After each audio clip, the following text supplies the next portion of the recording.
Déjà, on peut également noter que la résurrection de notre Seigneur est une résurrection qui a été annoncée.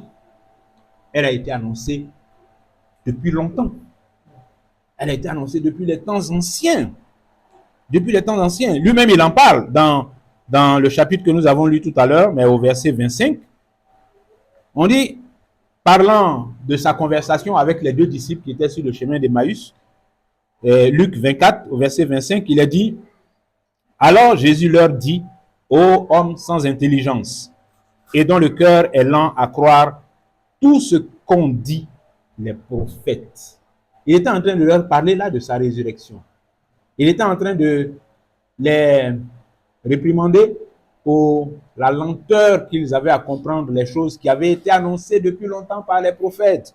Ô hommes sans intelligence et dont le cœur est lent à croire tout ce qu'ont dit les prophètes, tout ce qu'ont dit les prophètes. Et quand on lit les versets qui suivent, c'est là qu'on nous dit que, alors, il se mit à leur expliquer dans toutes les Écritures ce qui le concerne.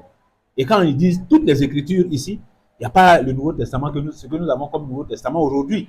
C'était les écrits anciens, c'était les paroles des prophètes, c'était la loi avec Moïse. Donc, dans tout ça, il était déjà annoncé que le Messie viendrait et qu'il serait mis à mort et qu'il ressusciterait. Ça avait déjà été annoncé. C'est d'ailleurs ce qu'on voit dans le psaume 16 au verset 10, où il est dit, psaume 16, 10, « Car tu ne livreras pas mon âme au séjour des morts.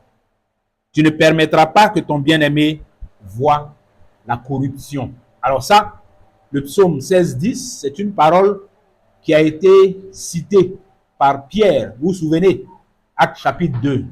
Les disciples sont dans la chambre haute, le Saint-Esprit descend, manifestation surnaturelle, et puis Pierre sort pour répondre aux moqueries de ceux qui étaient en train de les regarder, et il leur dit, ces hommes que vous voyez ne sont pas ivres. Voilà, nous sommes à telle heure de la journée, mais, et puis il engage son discours mémorable. Et c'est dans ce discours, parlant du Christ, que Pierre cite donc Psaume chapitre 16, verset 10, ok, dans lequel il explique maintenant que David qui a dit ça, David qui a prononcé ces paroles-là. Donc, oui, au premier degré, David est en train de parler, mais en réalité, et Pierre l'appelle même prophète, il dit, il était prophète, et il annonçait donc de façon prophétique que le Messie ne resterait pas dans le tombeau, mais que Dieu allait le relever d'entre les morts.